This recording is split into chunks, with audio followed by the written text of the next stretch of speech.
What if I told you the first hero in human history wasn't from a modern tale, but from ancient Mesopotamia? A king who sought immortality and in doing so, became a legend that outlived his own civilization. Today we dive into the epic tale of Gilgamesh and his eternal search for immortality. Gilgamesh's tale is the oldest epic story recorded by human hands, yet its themes of friendship, heroism, and the search for meaning in the face of mortality resonate through the ages. It's a story that asks a question as relevant now as it was 4,000 years ago. What does it mean to be truly alive? In the heart of ancient Mesopotamia, nestled between the life-giving rivers of the Tigris and the Euphrates, lay the city of Uruk. A city of staggering beauty and formidable strength. It was here that our story begins.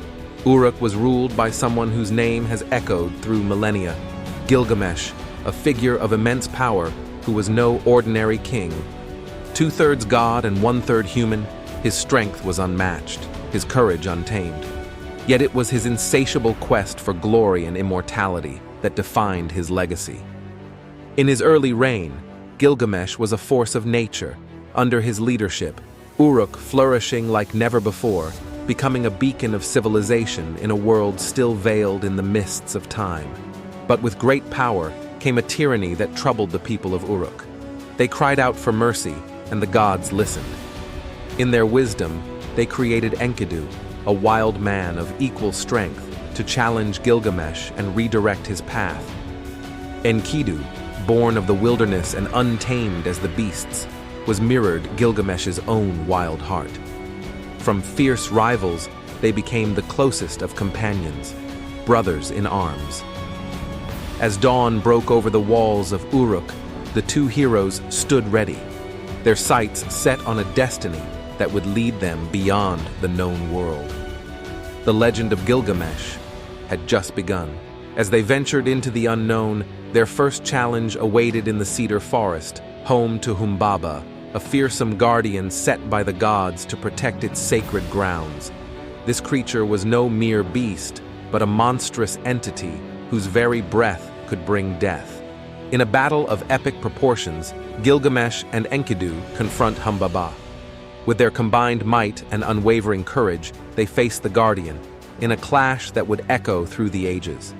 Victorious but reflective, they ponder the consequences of their actions, understanding the weight of their quest and the reality of defying the will of the gods.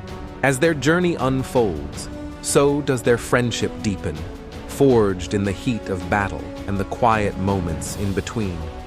Together, they realize that their strength lies not just in their arms, but in the bond between them.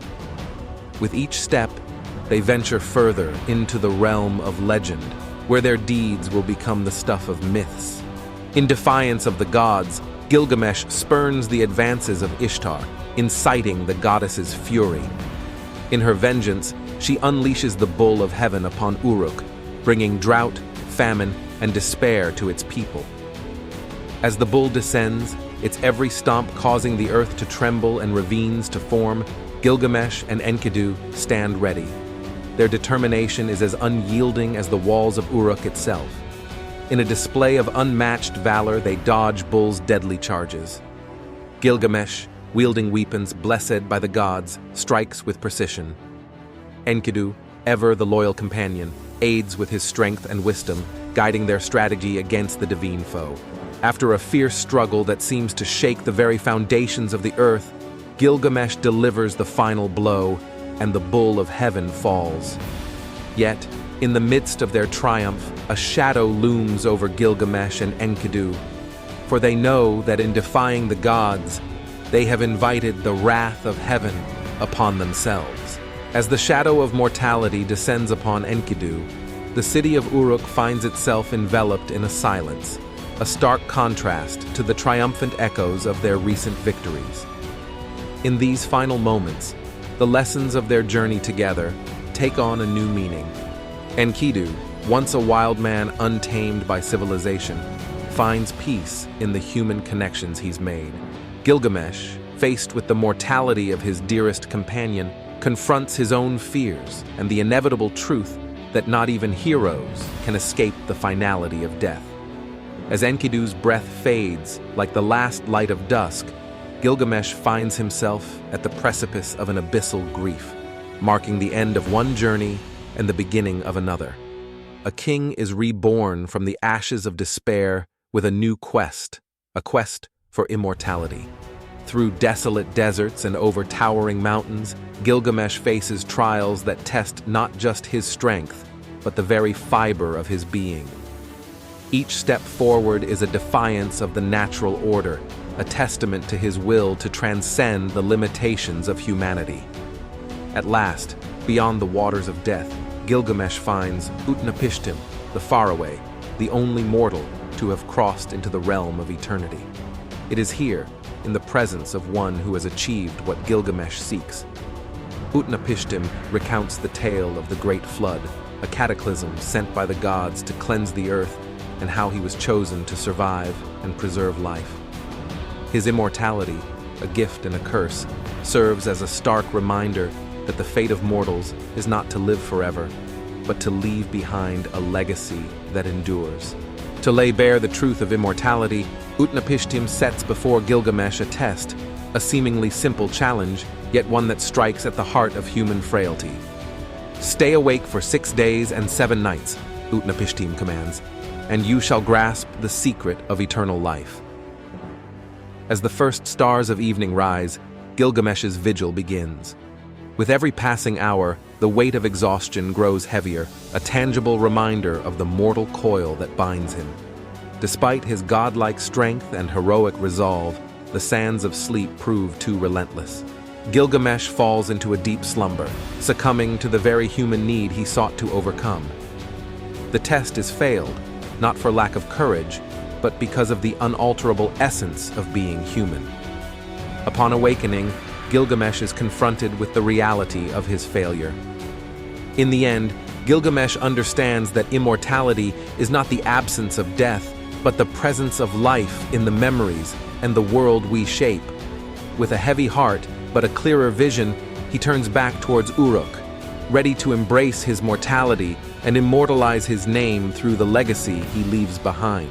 After facing the truths imparted by Utnapishtim, guided by whispers of ancient lore, he embarks upon a final venture, to seek out a miraculous plant said to possess the power to restore youth. In the depths of the world's waters, where sunlight dares not venture, Gilgamesh finds the plant. With the plant in hand, Gilgamesh emerges from the depths. The prospect of bringing back such a treasure to Uruk ignites in him a renewed sense of purpose. But fate, ever capricious, has yet another lesson in store. Resting by a cool spring, Gilgamesh's guard falls, and from the water, a serpent emerges. It consumes the plant, shedding its skin and vanishing as swiftly as it appeared. With this wisdom, Gilgamesh turns his steps homeward, his quest at an end.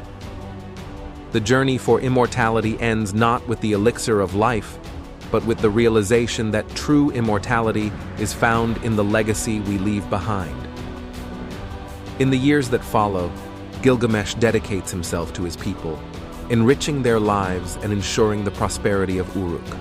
His adventures become legends, etched in stone and passed down through generations, a testament to his transformation from a tyrant to a wise king.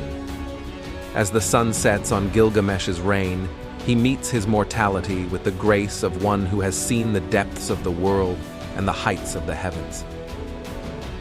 His death is not a defeat, but a final passage, leaving behind a legacy that would outlast empires. As we close the chapter on the epic journey of Gilgamesh, a tale woven from the very fabric of human history, we are left to ponder the echoes of his quest in our own lives. In an age where our footprints live long after we are gone, through the digital realms and the memories we've sculpted in the hearts of those we know, what does immortality mean to us today? What are we seeking? And more importantly, what will we leave behind? Share your thoughts and reflections in the comments below. We'd love to hear your perspective. Don't forget to subscribe and hit the bell icon so you won't miss out on our next adventure into the rich tapestry of ancient myths and legends. Together, we'll continue to unlock the mysteries of the past. See you in the next video.